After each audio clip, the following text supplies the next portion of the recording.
बिस्मिल्लाहिर्रहमानिर्रहीम। अस्सलाम वालेकुम नाजरीन, प्रोग्राम खबर की खबर के साथ मैं हूं आपका मेज़बान डॉक्टर बुलंद इकबाल। नाज़रीन, आज सबसे पहले हम बात करना चाहेंगे कोरोना वायरस के हवाले से, और आपको ये बताते चलें कि पहले जिस तरह सिंध के तमाम तालीमी इदारे बंद किए गए, तो अब जो लाइब्रेरीज़ हैं उनको भी बंद करने का नोटिफिकेशन जारी कर दिया गया है। यानी कराची में जो तमाम लाइब्रेरीज़ हैं वो भी बंद कर दी गई हैं, और जाहिर सी बात है ये हिफ्ज़ मातक़द्दुम के तौर पर इक़दामात किए जा रहे हैं ताकि जो पॉसिबल आउटब्रेक है कोरोना की उसको रोका जा सके।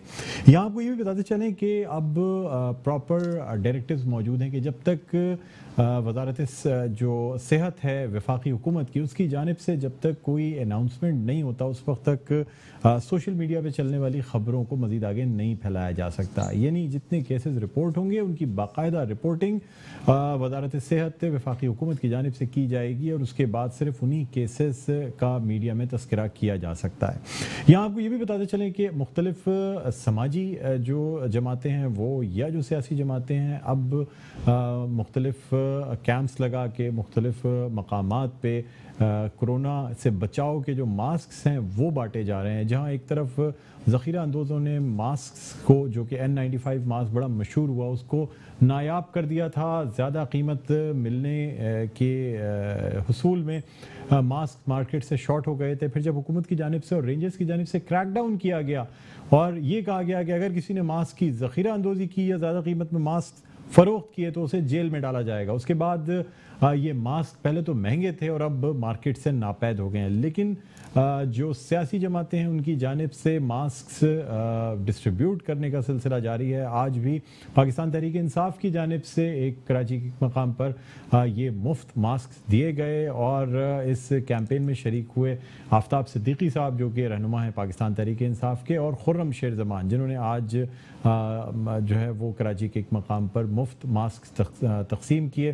कहा जा रहा है कि मास्क सिर्फ उन्हीं लोगों को पहनने चाहिए जिनको लगता है कि वो पॉसिबली तौर पे, यानी कहीं ऐसा मुमकिन अगर हो कि उन्हें लग रहा हो कि उनको कोरोना वायरस हो सकता है, तो फिर उन्हें मास्क का इस्तेमाल करना चाहिए। अदरवाइज़ आम लोगों को के लिए ये बात ज़रूरी नहीं है कि वो मास्क का इस्तेमाल करें अनटिल अनलेस किसी की ऑफिस में कहीं और जानने वालों में अगर उनको शक हो कि कोई शख्स आपकी इन्वायरमेंट में कोरोना वायरस का शिकार हो सकता है पॉसिबल तौर पे, जब तक उसका टेस्ट ना हो जाए, तो फिर ऐसी सूरत में मास्क का इस्तेमाल किया जा सकता है एहतियाती तदाबीर के तौर पे। या नाज़रीन, आपको ये भी बताते चलें कि जो यानी मास्क का इस्तेमाल करना एक तरफ अपनी जगह एहतियाती तदबीर ज़रूर है, लेकिन सियासी रहनुमाओं को ये कहना है कि जब कराची में मॉल्स खुले हुए हैं, पिकनिक पॉइंट्स खुले हुए हैं, रेस्टोरेंट्स खुले हुए हैं, तो फिर तालीमी इदारों को क्यों बंद किया गया। दूसरी जानिब तकरीबन 50 ऐसे तालीमी इदारे हैं जिनकी रजिस्ट्रेशन मुअत्तल की जा चुकी है, और अब उनकी हियरिंग के बाद ये भी मुमकिन है कि उनकी रजिस्ट्रेशन जो है वो मनसूख कर दी जाए। इस हवाले से डायरेक्टरेट ऑफ प्राइवेट इंस्टीट्यूशंस जो है उनकी कार्रवाइयाँ जारी हैं। जितने स्कूल्स आज भी कुछ वायलेशंस देखने में आई, और इन वायलेशंस की वजह से स्कूल्स की जो रजिस्ट्रेशंस हैं वो मुअत्तल की गई हैं। बहरहाल नाज़रीन, इस वक्त हम बात करना चाहेंगे कोरोना वायरस के आउटब्रेक के हवाले से और उसकी एहतियाती तदाबीर के हवाले से। हमारे साथ मौजूद हैं डॉक्टर ईसा लैब के मैनेजिंग डायरेक्टर और इंचार्ज डॉक्टर फरहान ईसा साहब, जिनसे हम जानेंगे। जी अस्सलाम वालेकुम डॉक्टर साहब, आपको खुशामदीद कहते हैं प्रोग्राम खबर की खबर में। जी, थैंक यू वेरी मच। वालेकुम अस्सलाम। डॉक्टर साहब, हमें ये बताइएगा कि ये जो कोरोना वायरस है ये मतलब कहा यह जा रहा है कि ये मतलब चीन के सूबे वुहान से सफ़र करता हमारे मतलब हम तक पहुंचा है ईरान के थ्रू। सर, इसकी कोई अब तक वैक्सीन ईजाद की गई है? सोशल मीडिया पे मुख्तलिफ खबरें गर्दिश कर रही हैं। नहीं, बेसिकली देखें कि तो पूरी दुनिया में फैल रहा है, और जाहिर है कि ये फैलता भी रहेगा, और बहुत सारी बीमारियां फैलती हैं। मैं सिर्फ ये गुजारिश करूंगा कि बहुत ज़्यादा पैनिक की भी ज़रूरत नहीं है। एहतियाती तदाबीर ज़रूर लेनी चाहिए और कॉन्शियस भी होना चाहिए, लेकिन जो घबराहट है और जो पैनिक। हेलो हमारा राब्ता मुनक़ता हो गया, हम दोबारा राब्ता कायम करने की कोशिश कर रहे हैं डॉक्टर फरहान ईसा से और उनसे ये जानेंगे कि ख़ास तौर पे ये जो वायरस है, अब अगर 14 दिन गुजर जाते हैं, यानी जब से पाक ईरान बॉर्डर बंद किया गया है, फ़्लाइट्स मुअत्तल की गई हैं, इसके अलावा जो स्कूल्स हैं उनमें भी तातीलात का ऐलान कर दिया गया है, तो क्या 14 दिन के बाद जितने भी केसेस सामने आते हैं उसके बाद इसके आउटब्रेक को रोका जा सकेगा या उसके बाद भी एहतियाती तदाबीर की ज़रूरत होगी? और इनका ये कहना था कि पैनिक होने की ज़रूरत नहीं। हमारे साथ दोबारा लाइन पर मौजूद हैं, यानी राब्ता हमारा बहाल हो गया है डॉक्टर फरहान ईसा से। जी डॉक्टर साहब, क्या कहते हैं सर कि ये जो वायरस है, कोरोना वायरस, लोगों में बड़ी बेचैनी, बड़ी इंतशार पाया जाता है इसके हवाले से? जी बिल्कुल, असल में बात का बिल्कुल वजह है, और उसकी वजह ये है कि एक तो मीडिया बहुत एक्टिव है और इंफॉर्मेशन का ट्रांसफर हो रहा है, लेकिन आप जैसे चैनल जो कि सही खबर देते हैं, ऐसे बहुत सारे चैनल्स हैं जो कि खबरें बढ़ा के दे रहे हैं। और फिर दूसरी बात है कि सोशल मीडिया का यूज, फेसबुक और व्हाट्सएप, और उसमें जो वायरल हो रही हैं चीजें, वो एक पैनिक को ज्यादा क्रिएट कर रही हैं। मैं सिर्फ ये गुजारिश करना चाहूंगा कि अमेरिका की अगर आप स्टैटिस्टिक्स देखें तो तकरीबन 32 लाख लोगों को जो है, 32 लाख लोगों को सालाना जो है वो फ्लू होता है, जिनमें 100,000 से ज्यादा 2-3 लाख लोग एडमिट होते हैं और ज्यादा अमवात होती हैं। तकरीबन 50,000 60,000 अमवात अमेरिका जैसे डेवलप कंट्री में सिर्फ फ्लू से होती है। जी। ये जो वायरस है इतना फैलने के बाद जहाँ वुहान में फैला है, वहाँ पे भी अगर 80,000 लोगों का हुआ है, उसमें 2,800 या ऐसे कुछ लोगों का इंतकाल हुआ है। असल में जिनका इंतकाल हो रहा है ये वो लोग हैं जिनके अंदर जो ज़ाहिर 40 साल से स्मोकर्स रहे, या उनके अंदर डायबिटीज या ब्लड प्रेशर अनकंट्रोल रहा, या उनकी उम्र जो है वो ज्यादा है, 75 ईयर्स ज्यादा है, ये लोग जरा ज़ाहिर इम्यून कॉम्प्रोमाइज होते हैं और ये ज्यादा ससेप्टेबल होते हैं। लेकिन इनको वैसे भी नॉर्मल फ्लू से भी एहतियात करना इनके ऊपर लाजिम है और एहतियाती तदाबीर करना जरूरी होता है। अब ये जो वायरस है ये बेसिकली जो है वो, ये सबसे पहले 2003 में कोरोना वायरस की एक टाइप थी सार्स के नाम से, सीवियर एक्यूट रेस्पिरेटरी सिंड्रोम, ये 2003 में फैला था और उसमें तकरीबन समझे 10 लोगों का अगर हुआ था, और तो जो लोग के साथ अंदर जिनको कहते हैं ना कोमॉर्बिड, जिसमें दूसरे मसाइल भी उनके अंदर बॉडी में होते हैं, उनमें एक की डेथ हुई थी। फिर 2013 में मर्स के नाम से इसी का एक वेरिएशन फैला जो कि मिडिल ईस्टर्न रेस्पिरेटरी सिंड्रोम कहलाता है, जो जरा ज्यादा सीरियस था। ये सऊदी अरेबिया और यूएई में हुआ और वहीं पे फिर रहा, और वो जरा ज्यादा सीरियस था, तकरीबन 5 लोगों में से एक का इंतकाल हुआ। ये वाला जो वायरस है इस वक्त जो है 2% से कम अमवात हुई है, तो ये तो मतलब इतना ज्यादा सीरियस उस तरह से जिस तरह से पैनिक क्रिएट कर रहा है वो नहीं होना चाहिए। अलबत्ता ये जरूर है कि हमारे मुल्क के अंदर बायो सेफ्टी और बायो सिक्योरिटी प्रोटोकॉल्स होना बहुत जरूरी है, क्योंकि देखिए आजकल दुनिया जो है वो अगर आगे ये वायरस एक तरह से एक नेमत की तरफ भी होगा कि आइंदा जो है दुनिया में अगर जंगें होंगी वो मेरी बायो टेररिज्म और बायो वॉरफेयर के हिसाब से होंगी, न्यूक्लियर की नहीं होगी। तो मेरे ख्याल से एहतियाती तदाबीर करनी चाहिए। आई थिंक गवर्नमेंट वेकअप हो गई है, और हमारे ऐसे में एक जो सिलसिला है जो हमारे लिए चैलेंज आया वो ये आया था कि 18th अमेंडमेंट में हेल्थ जो है वो सुबह में इन्वॉल्व हो गई। तो अमेरिका में जैसे सेंटर ऑफ डिजीज कंट्रोल है जो पूरे अमेरिका की जो है वो कंट्रोल करता है और प्रिवेलेंस के बारे में और एपिडेमियोलॉजी करता है, और फिर लाहे अमल जो उनको करना होता है किसी चीज की रोकथाम के लिए वो होता है। अनफॉर्चुनेटली पाकिस्तान में हेल्थ डिवॉल्व होने की वजह से हेल्थ और एजुकेशन वो का सब्जेक्ट हो गया, तो ये सिविलाइज्ड कंट्रोल मैकेनिज्म नहीं है। तो मैं समझता हूँ कि इससे पॉजिटिव इफेक्ट्स आने चाहिए और इसे एक लाहे अमल लेवल पे, पाकिस्तान लेवल पे जो है वो लेने की जरूरत है। डॉक्टर फरहान ईसा, मैं ये भी आपसे जानना चाहूंगा कि आप क्या कहते हैं, ये जो स्कूल्स बंद किए गए हैं, इनकी तातीलात की गई हैं, तो आप क्या समझते हैं, क्या ये इक़दाम दुरुस्त है अगर इस आउटब्रेक को देखा जाए या उसकी प्रिवेंशन को देखा जाए? तो देखिए सिलसिला ये है कि ये इक़दाम जो है वो गवर्नमेंट ने जो लिया है वो कुछ मेरे ख्याल से जो बेसिकली पहले इसके अंदर एक होता है, जब भी हम कोई मेडिकल या कोई डिसीजन लेते हैं, एक होता है रियलिटी क्या है और एक होता है जो उससे पैनिक जो क्रिएट हो रहा है उसके ऊपर उसके जो असर होंगे उनको कर्टेल करना चाहिए के ऊपर लिया जाता है। तो मेरे ख्याल से अब जो गवर्नमेंट ने ये ले लिया है, लेकिन आई थिंक लाइफ में वापस आना चाहिए। मैं ये कहता चलूंगा कि लोगों को अपनी इम्यूनिटी बेहतर करनी चाहिए, जिसके लिए बहुत जरूरी है ये वायरस जो है ना वो बेसिकली नाक से, मुंह से या आंखों के थ्रू बॉडी के अंदर आता है, ये स्किन से नहीं आता। तो अगर हम हाथ की सफाई रखेंगे रेगुलरली और जो है खाने से पहले खासतौर पे नाक और आंखों को टच नहीं करेंगे, ये उछल के नहीं आ सकता। और खासतौर पे जो फैलता है खानों से, अगर एक दूसरे को ये खुद से नहीं जंप मार के फैलता है, बल्कि ये अगर जब छींकते हैं तो जो ड्रॉपलेट्स निकलते हैं, कतरे, उनके ऊपर से सफर करता हुआ ये पहुंचता है। तो इसमें बेसिकली ये है कि जिन लोगों को ये जुकाम, खांसी, नजला इस जमाने में हो रहा है, वो बेसिकली घर में रहने चाहिए, और वो अगर मास्क पहन लें कि अगर वो छींके तो मास्क के अंदर ही जो है वो उनका मवाद रुक जाए तो इन्फेक्शन स्प्रेड नहीं होगी। मैं ये जरूर कहना चाहूंगा कि लोगों को अपना पानी का पीने का गिलास खासतौर पे घर में भी इवन सबको अलग रखना चाहिए, और अगर किसी को ये इन्फेक्शन, किसी भी किस्म का भी फ्लू हो रहा है, ये टेस्ट रेगुलरली बहुत सारी जगहों पे अभी अवेलेबल नहीं है, और अवेलेबल भी है तो क्योंकि ये नई बीमारी आ रही है, इसका टेस्ट 100% रिलायबल भी नहीं है कि आप 100% कह सकते हैं कि ये बीमारी उस टेस्ट की वजह से है। बल्कि चाइना में भी जिस वक्त ये बीमारी शुरू हुई थी तो तकरीबन 30-40 हजार लोगों को जो उन्होंने डायग्नोज किया था इस मर्ज से, वो सीटी स्कैन चेस्ट का कराया था और क्लिनिकल साइंस एंड सिम्टम्स की वजह के थ्रू उन्होंने उसको डायग्नोज किया था। अभी उनको भी नहीं कह सकते 100% कि उनको कोरोना वायरस की इन्फेक्शन थी।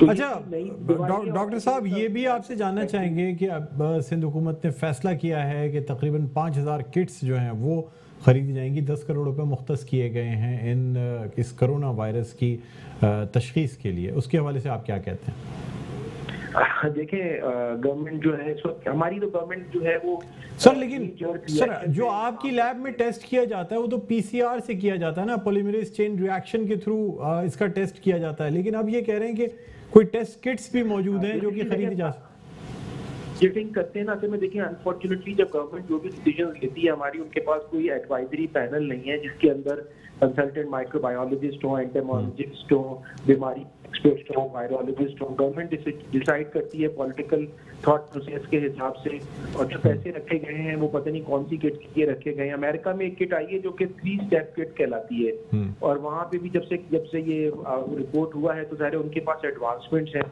तो आई थिंक इसके अंदर होलिस्टिक अप्रोच करने की बहुत जरूरी है। हमें पता होना चाहिए कि जहाँ पे ये चीज फैल के कंट्रोल होने लगी है वहाँ से एक्सपर्टीज हो, टेक्नोलॉजी का एक्सचेंज होना जरूरी है, साइंटिस्ट इन्वॉल्व होने जरूरी है। मुझे नहीं पता जिन पैनल ने ये अमाउंट डिसाइड किया है नीयत सही होगी, लेकिन इसका साइंटिफिक बैकग्राउंड के बारे में मैं कमेंट नहीं कर सकता। अच्छा डॉक्टर साहब, एक आखिरी क्वेश्चन आपसे करना चाहूंगा। आपने बायोलॉजिकल वॉरफेयर की बात की, सोशल मीडिया पे मुख्तलिफ रिपोर्ट्स चल रही हैं जिसमें ये कहा जा रहा है कि किसी एक खास मुल्क ने ये वायरस बनाया और चाइना को टारगेट करने के लिए वायरस जो है चाइना भेज दिया गया। इसमें कोई सदाकत लगती है आपको कि ये मैन मेड वायरस है? Is it possible?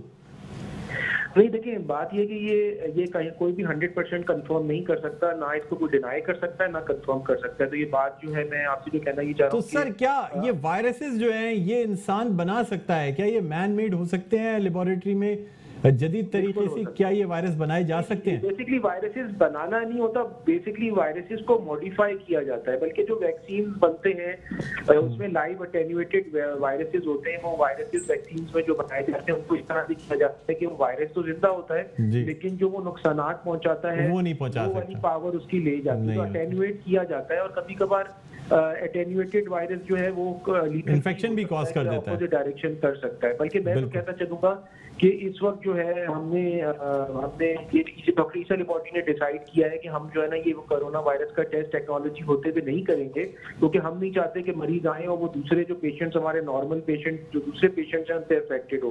तो बेसिकली जो है ये अभी इनको ये भी देखना बहुत जरूरी है गवर्नमेंट को कि जो लैब्स ये टेस्ट कर रही हैं, जिनके पास ये मरीज एडमिट हैं जिन हॉस्पिटल्स के अंदर, वो हॉस्पिटल के अंदर जो कंफर्म केसेस आ रहे हैं उनके सैंपल्स का डायग्नोसिस के बाद वो किस तरह इस्तेमाल हो रहा है, वो और बीमारी फैलाने में ना इस्तेमाल हो रहा हो। बिल्कुल ठीक है, बहुत शुक्रिया फरहान ईसा साहब। डॉक्टर फरहान ईसा हमारे साथ मौजूद थे और नाज़रीन का ये कहना था कि बहुत एहतियात की ज़रूरत है। यहाँ एक छोटा सा वक्फा लेना चाहेंगे, वक्फे के बाद दोबारा आपकी खिदमत में हाजिर होते हैं। कहीं ना जाइएगा, देखते रहिए प्रोग्राम खबर की खबर।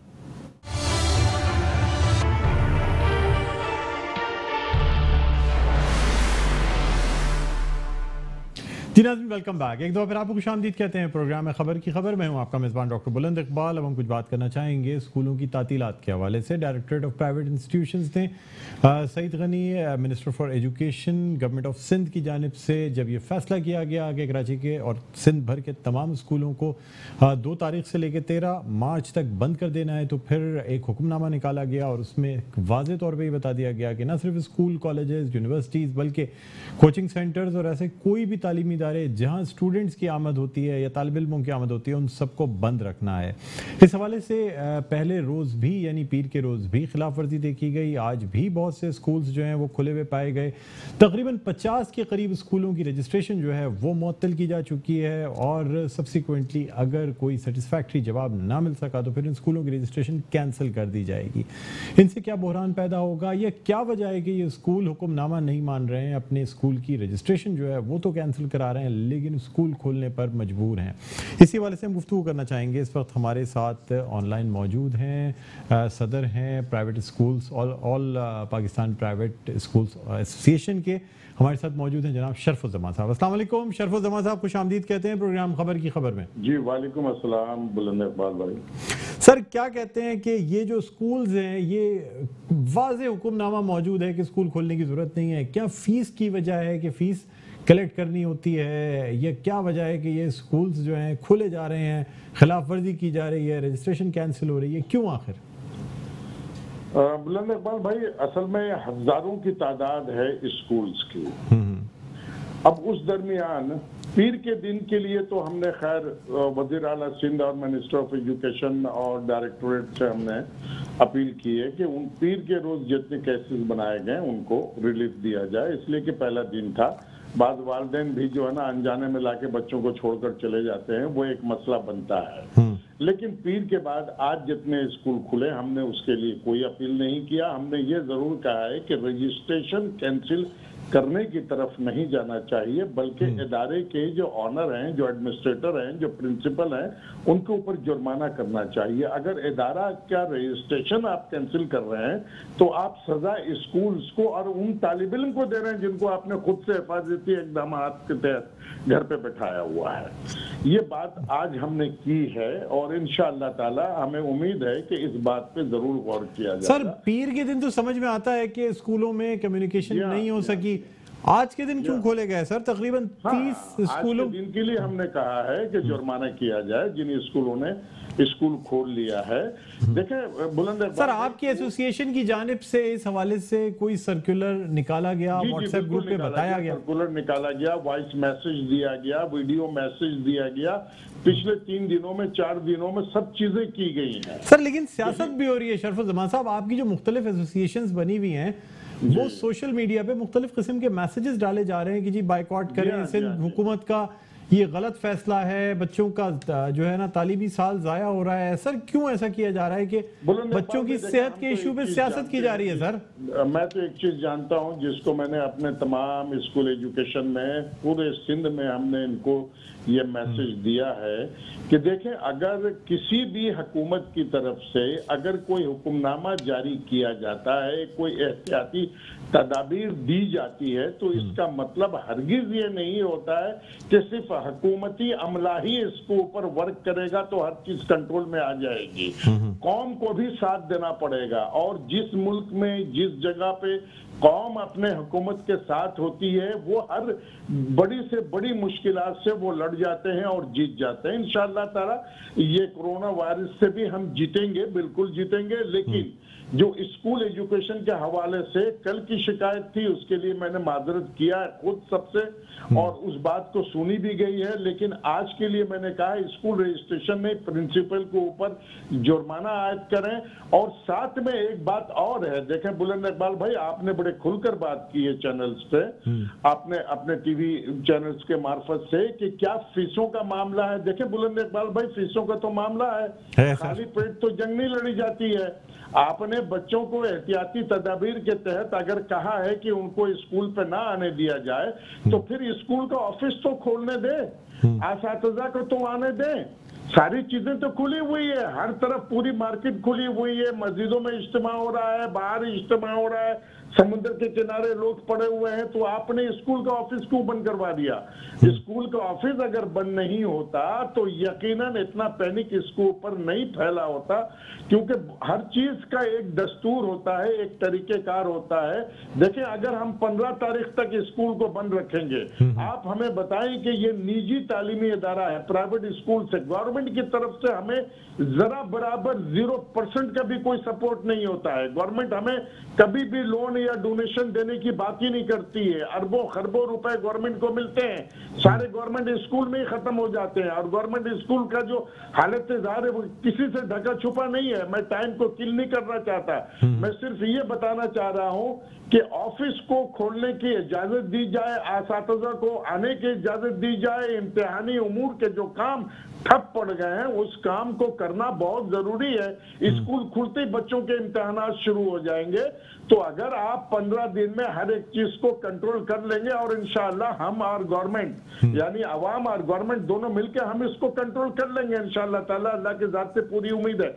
लेकिन फौरी तौर पे मैं फिर अपील करूंगा आपके चैनल के हवाले से कि फौरी तौर पे स्कूल को खोलने की, स्कूल की ऑफिस को खोलने की इजाजत दे, असातिज़ा को स्कूल पे आने दें ताकि रनिंग पोजीशन में हम लोग आ जाए। हमें बिल्डिंग का रेंट भी देना है, हमें असातिज़ा की सैलरी भी देना है, हमें डेली मेंटेनेंस के पैसे भी निकालना है, या फिर हुकूमत सिंध हमें डोनेशन देने का ऐलान कर दे, हम पूरे महीने के लिए स्कूल को बंद कर देते हैं। क्योंकि अगर कलेक्शन नहीं होगी तो इदारा किस तरीके से चलेगा? असातिज़ा को अगर हम सैलरी नहीं देंगे तो भूखे पेट वो किस तरीके से हमारे साथ काम करेंगे? मालिक मकान को अगर मैं रेंट नहीं दूंगा तो मालिक मकान तो हमें 15 दिन के बाद ही निकाल के बाहर खड़ा कर देगा। ये तो बड़े पैमाने ठीक है सर, बिल्कुल बंद होने शुरू हो जाए। देख लेते हैं सर, अब देखना ही होगा कि अब स्कूलों को भी सर थोड़ी सी पाबंदी करनी चाहिए। हर चीज बिजनेस नहीं है सर, कम से कम स्टूडेंट्स को नहीं बुलाना चाहिए। और सर एडमिशन ऑफिस और जो फीस का ऑफिस है सर, शिकायत मिल रही है। सर शरफुल साहब, मैं आपसे एक बात कहना चाहूंगा, स्टूडेंट्स ऑफिस या प्रिंसिपल्स ऑफिस बंद करने के लिए कोई पाबंदी नहीं लगाई गई है, असातिज़ा को बुलाने से मना किया गया है। सर पूरे स्कूल में ऑफिस अकाउंट्स और एडमिनिस्ट्रेटिव ऑफिस खुल सकता है सर। खुलेगा बुलंद इकबाल भाई, ऑफिस भी आप तस्दीक करवाएं इसको, और आप जो कुछ आप कह रहे हैं अल्लाह का। और सर रजिस्ट्रेशन कैंसिल होने से भी कुछ नहीं होता सर। बड़े बड़े शरफुल साहब, बड़े बड़े स्कूलों की रजिस्ट्रेशन कैंसिल होती है, नए सिरे से नई फीस नए स्ट्रक्चर के साथ फिर से रजिस्ट्रेशन करा लेते हैं सर। कौन सा फर्क पड़ता है सर रजिस्ट्रेशन कैंसिल होने से? कोई रोकने वाला नहीं है। पतली गर्दन तो हम उन स्कूलों की है जो 500 रुपए से लेके 1500 रुपए फीस लेते हैं, और मोर देन 60% स्कूल सुबह सिंध में वही है। सर बड़ी माजरत के साथ कहूंगा कि 500 रुपए फीस लेने वाले स्कूल की भी पूरी चेन्स होती है सर, अरबों रुपए कमाते हैं सर स्कूल मालिकान। मैं आपको लिस्ट दे सकता हूं सर कई स्कूलों की। रुपए फीस में तो जनरेटर का पेट्रोल नहीं आता हुजूर। सर वो आप कह रहे हैं ना सर, ऐसा अगर ऐसा हो सर, नहीं है सर, माजरत के साथ सर स्कूलों को जो है ना बेसिकली बिजनेस बनाया हुआ है सर। ऐसा नहीं मुमकिन है कि हर चीज बिजनेस है, हर चीज के पीछे पेट है। जी जी जी बिल्कुल। कोई अगर कोई काम कर रहा है, आप भी अगर मेहनत कर रहे हैं, आपके पीछे भी आपकी रोजी रोटी है, आपको भी भूख लगती होगी, आपके घर पे भी फैमिलीज मेंबर मौजूद है सर। लेकिन तालीम को थोड़ा सा सर कम से कम अच्छी तालीम तो दें, या बच्चों की सेहत पे तो कोई समझौता ना करें ना सर। पाकिस्तान में अगर तालीम नाम की कोई चीज है तो सिर्फ प्राइवेट सेक्टर में है। प्राइवेट सेक्टर को अगर आप तालीम से निकाल दें तो ये शोबा तालीम आपका जमीन बोश हो जाएगा। ठीक है सर, बहुत शुक्रिया शरफुल साहब, आपने हमारे प्रोग्राम में शिरकत की ऑनलाइन भी पे, और इनका ही कहना था कि सिर्फ प्राइवेट सेक्टर में तालीम है, इसके अलावा भी बहुत से कॉन्वेंट स्कूल ऐसे हैं जहाँ बड़ी ज़बरदस्त बहुत अच्छी तालीम दी जाती है। मेरा नाज़रीन, अब हम अपने इस प्रोग्राम के नेक्स्ट टॉपिक पे जाना चाहेंगे, और वो है PSL के हवाले से। HBL PSL 5 2020 जिसका आज एक अहम मैच खेला गया, और अपसेट तो मैं नहीं कहूँगा, पहले से ये कहा जा रहा था कि लाहौर कलंदर आज के मैच को लाहौर कलंदर की टीम जीतने में कामयाब होगी, और 37 रन से लाहौर कलंदर की टीम ने क्वेटा ग्लैडिएटर्स को शिकस्त दे दी है। आज PSL का एक बड़ा टोटल देखने में आया, 210 रन्स जो हैं वो बनाए गए, 211 रन का हदफ दिया गया। हालांकि अगर लाहौर कलंदर की बैटिंग को देखा जाए तो इब्तदाई 10 ओवरों में लाहौर कलंदर किसी अच्छी पोजीशन में नहीं थी ये टीम, लेकिन उसके बाद डंक जो कि ऑस्ट्रेलिया के खिलाड़ी हैं, ऑस्ट्रेलिया की लीग खेलते हैं, बिग बैश खेले हुए हैं, बाकी लीग्स खेलते हैं, कौमी टीम में मौजूद नहीं है, लेकिन उनकी जो बैटिंग थी वो ऐसी थी जिसने पासा पलट दिया गेम का। यानी इतना बड़ा टारगेट दिया गया क्वेटा ग्लैडिएटर्स ने, बहुत कोशिश की क्वेटा ग्लैडिएटर्स ने कि वो इस मैच को किसी तरह इससे शिकस्त से बच सकें, लेकिन ना बच सके। बहरहाल नाज़रीन, एक और खबर यह है कि पाकिस्तान में बारिश का एक नया सिस्टम जो है वो दाखिल हो गया है, जिसकी वजह से कल शाम से इस्लामाबाद में बारिश शुरू होगी, और परसों ये बारिश लाहौर पहुंचेगी, और अगले 5 दिन जो हैं वो 11 तारीख तक लाहौर और इस्लामाबाद में मैचेस हैं। बहरहाल इसी वाले से हम बात करना चाहेंगे। इस वक्त हमारे साथ director media Pakistan cricket board PCB समी बरनी साहब मौजूद हैं, जिनसे हम बात करेंगे। अस्सलाम वालेकुम समीउल हसन साहब, आपको खुशामदीद कहते हैं हम प्रोग्राम खबर की खबर में। वालेकुम अस्सलाम and thanks for having me on the show. जी समी साहब, ये जानना चाहेंगे कि आने वाले 4-5 दिनों में पंजाब और ख़ास तौर पे पिंडी, इस्लामाबाद, लाहौर बारिशें हैं सर, तो आप क्या समझते हैं, क्या मैचेस यानी जो weather forecast even mobile phones की ऐप पे या हमारा जो महकमा मौसमियात है उसका ये कहना है कि ये एक नया सिस्टम दाखिल हुआ है और तकरीबन 5 दिन तक ये शदीद बारिश का सबब बन सकता है, क्या कहते हैं सर? जी हाँ, बिल्कुल आप सही फरमा रहे हैं और हमें भी मैट ऑफिस की ये रिपोर्ट रिसीव हो गई है, but there is very little one can do about it, क्योंकि अगर आपको याद हो तो शेड्यूल जो था वो जनवरी में अनाउंस हुआ था, जिस वक्त इस किस्म के मौसम की कोई पेशन गोई नहीं थी। ये जो लेटेस्ट वेदर रिपोर्ट है ये आज जारी हुई है और होप यही करेंगे कि वेदर जो है कम से कम इतना टाइम मिल जाए कि ग्राउंड तैयार हो जाए और कम से कम अगर पूरे ओवर नहीं हो सकते तो कम से कम मिनिमम ओवर्स तो हो जाए ताकि एक मैच कॉन्स्टिट्यूट हो सके।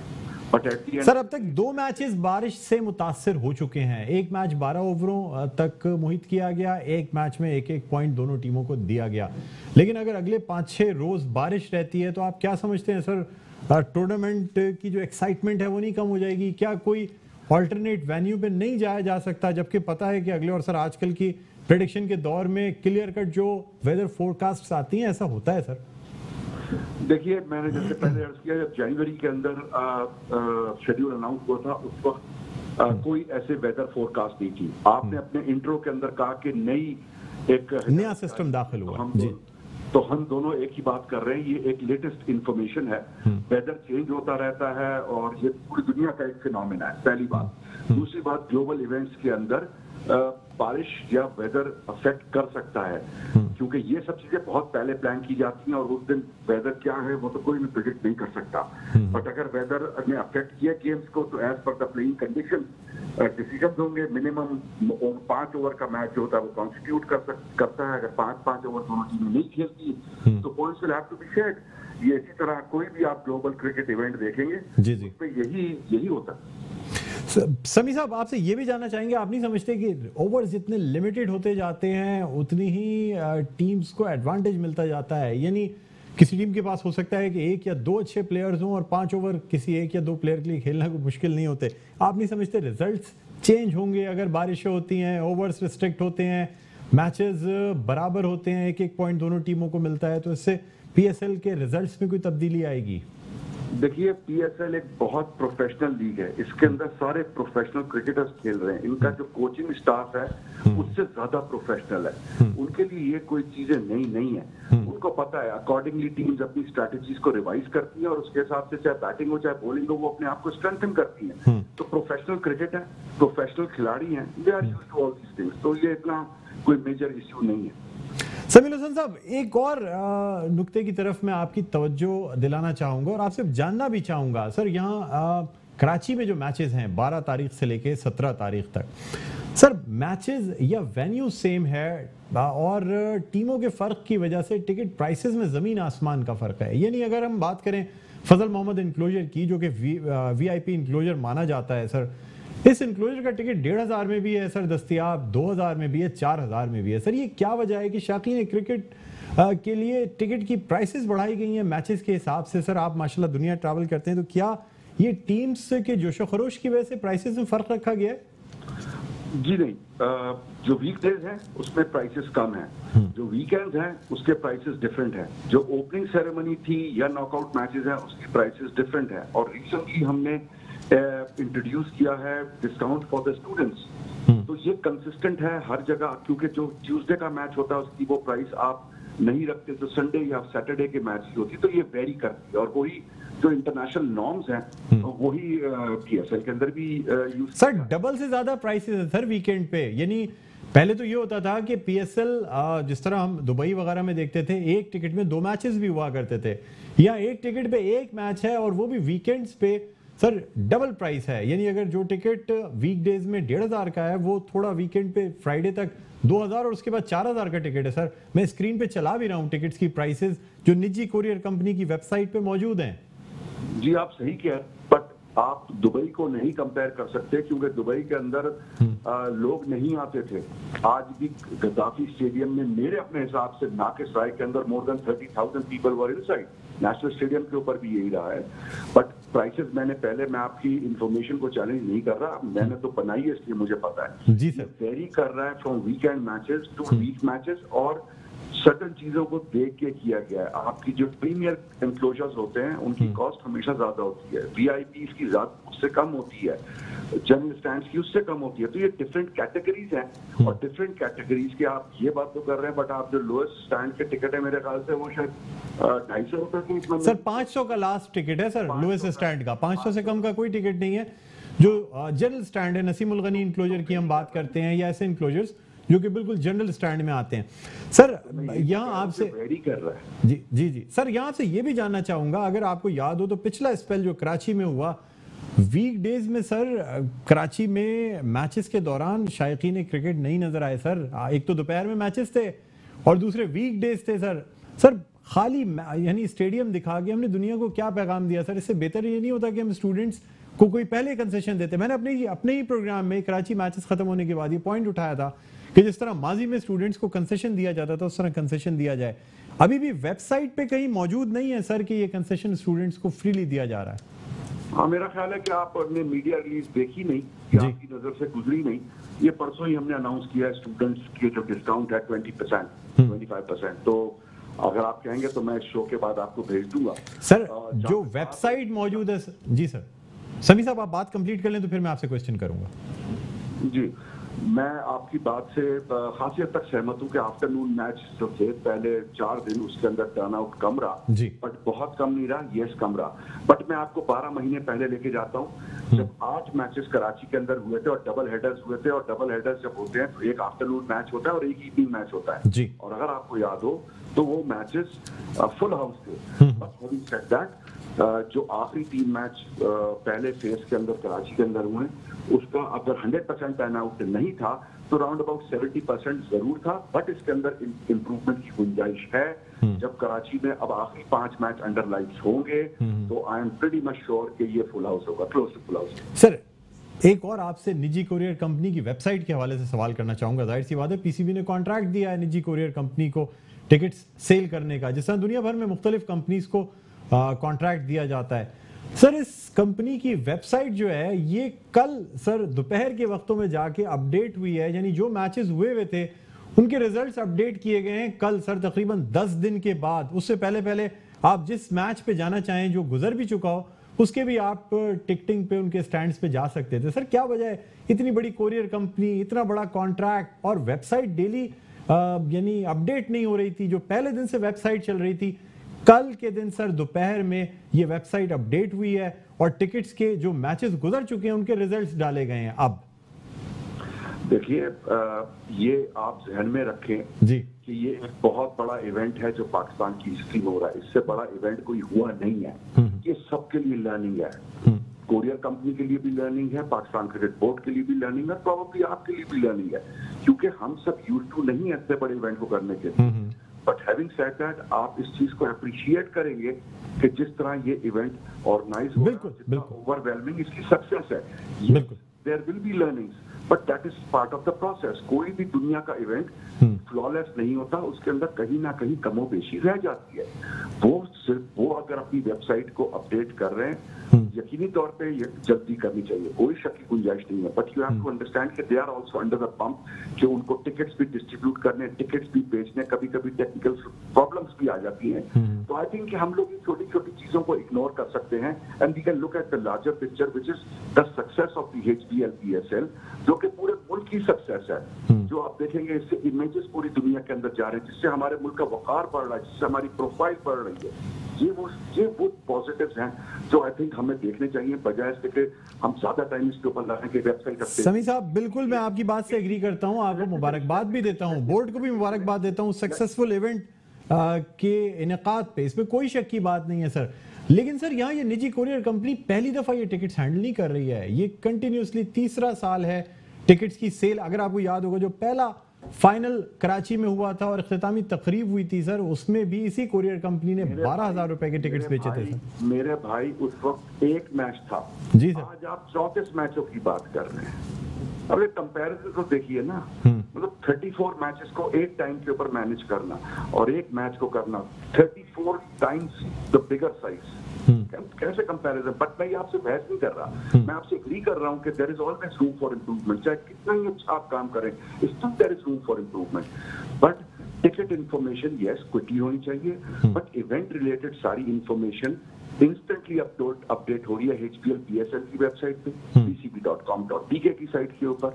But having said that I take your point कि जल्दी होनी चाहिए, थोड़ी सी अर्जेंसी भी होनी चाहिए, एंड आई एम श्योर कि वो जैसे जैसे इवेंट आगे बढ़ेगा उनको मैचेस कम होंगे, उनके पास बैंडविड्थ बढ़ेगी, रिसोर्सेज बढ़ेंगे, वो इस सर्विस को भी इंप्रूव कर लेंगे। सर एक लास्ट क्वेश्चन आपसे करना चाहूंगा सर, हम जब स्टेडियम्स की बात करते हैं, स्पोर्ट्स की बात करते हैं, वहाँ हमें डिसेबल्ड लोगों का भी ख्याल रखना होता है सर।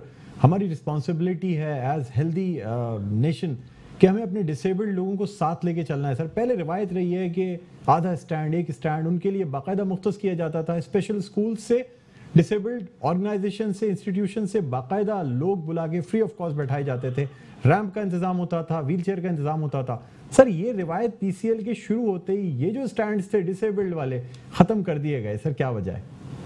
ये बिल्कुल आप सही कह रहे हैं। We need to be a little bit more sympathetic towards disabled people। बिल्कुल मैं आपसे 100% एग्री कर रहा हूँ। ये एक चीज है जो ऑलरेडी आइडेंटिफाई हुई है, but on the other side of the coin ये वेन्यूज जो हैं या स्टेडिया जो हैं ये पुराने बने हुए, कोई ब्रांड न्यू स्टेडिया नहीं है। चाहे वो नेशनल स्टेडियम हो या गद्दाफी हो या मुल्तान क्रिकेट स्टेडियम हो या पिंडी क्रिकेट स्टेडियम हो, ये पुराने वेन्यूज है।